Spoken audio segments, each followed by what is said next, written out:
Did you go directly from the UK to Philadelphia? Yeah, I lived in Newtown for the first year, and then I moved right in the suburbs of Philadelphia. So yeah, I've pretty much been in the same place since I moved. But we are going to be moving to LA, which will be cool and different and more film orientated, which is cool. Sure. What kind of culture shock was that for you? Whether it was just hoagies versus what forgive me, I'm not sure what's the most popular. I know, a lot of Indian dishes are amazing in the UK. So, but what type of just culture shock that it took you a minute?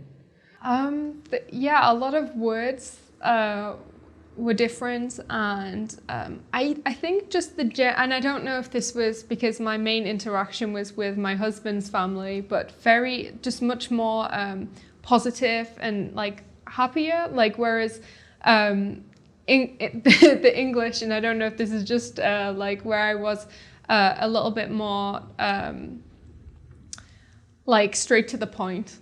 So there's not as much hey, how are you, and let's get together and stuff if you don't want to actually get together. Where in America there's a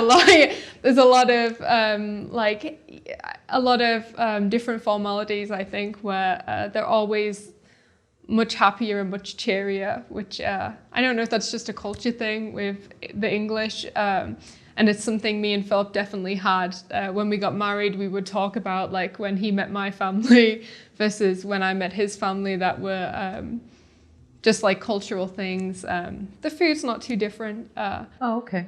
Here, it's I think a lot more high fat food and a lot more fast food chains and stuff. I gained a lot of weight just living here, just eating the same, and then I went back to England for 8 months and lost a bunch of weight from just eating the same things. Interesting. But I know the US and UK have different standards, where I think the US can put more stuff in the foods than you can in England. And also recently I went back to England, and there's a sugar tax now. So I was having a can of Dr. Pepper, and I was like, this tastes awful. I was like, why is it so different? And it's because it's got half the sugar of what the US Dr. Pepper has because of the laws. And I thought that was really interesting. Did not know that. That's interesting. So now I don't drink Dr. Pepper when I go home because I think it's gross, but it's because it's they're all used to that now. So it's probably a good thing. Well, that's interesting though, in terms of the demeanor, whether someone is feeling the exact same thing, but how that could translate as an actor too. Yeah. If someone's American but they're playing someone who's British or whatever, that's interesting that picking up those cues that maybe Americans are much bigger, sort of larger in how they carry themselves. Yeah, and I actually. What was very interesting and I think helped me a lot as an actor was Philip is very emotional, and when I first came here I was very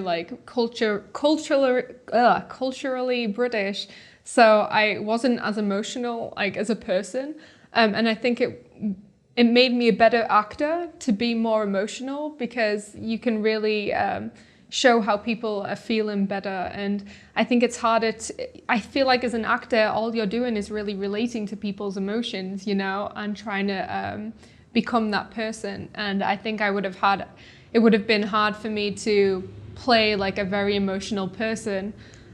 So yeah, that whole culture change really helped me as an actor, I feel, because it helped me become more emotional and relate to people who weren't like me, When you look at acting roles, or when you come to LA, whatever, and you're going to start to submit, if someone's looking for someone and they don't say anything about a British accent, would you just assume that it would be American and you would just try to fit that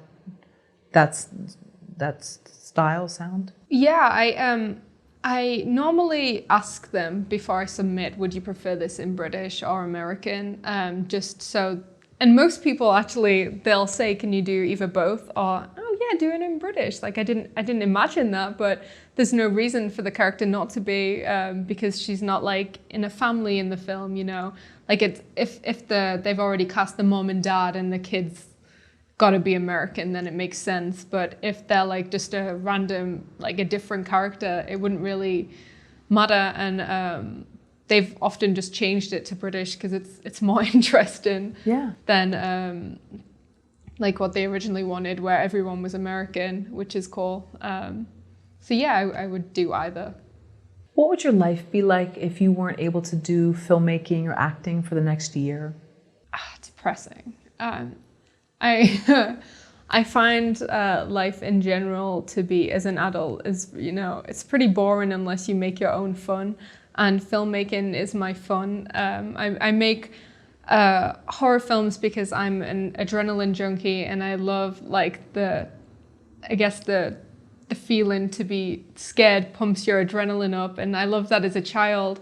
And I make films because not so much to make someone feel something, but to provide entertainment. Like I think film is such a good way to entertain someone from their normal life. Like if you go to work and you do a day job, like an office job all day, and you come home and you put Netflix on, it's because you want to be immersed in something else like that's different to your normal life, which I feel for most people is boring, you know, like unless you're doing something that you're really passionate about and you love.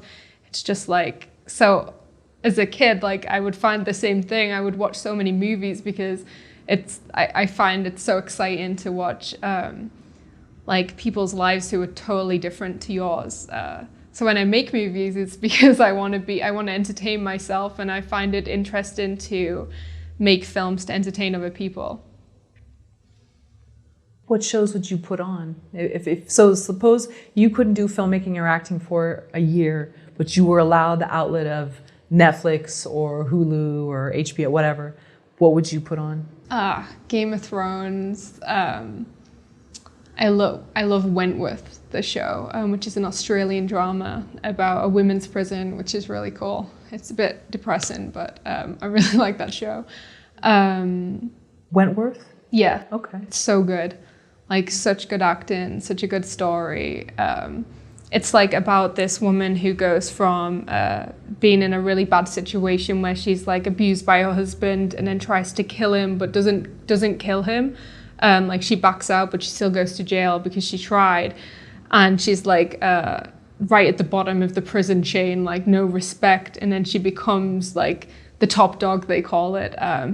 And it's how she transitions to staying in prison forever because like she has to, because she finds out her life in prison is actually not better, but like so that she doesn't stay at the bottom. It's interesting. I don't want to ruin it for anyone, but it's a really good drama. I want to check it out. With some like good morals too. So you'd watch those two. Anything else? It's funny, I probably have a whole list, and then as soon as you ask, you're like, I can't remember any shows that I watch. I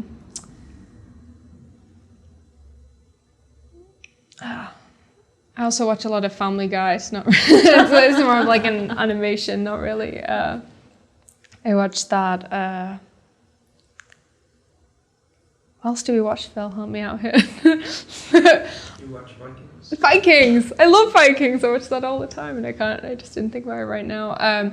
So Vikings is a really cool show. I like a lot of the medieval stuff because it's so different. And like Game of Thrones has like the dragons and all sorts of cool things that like would never happen in real life.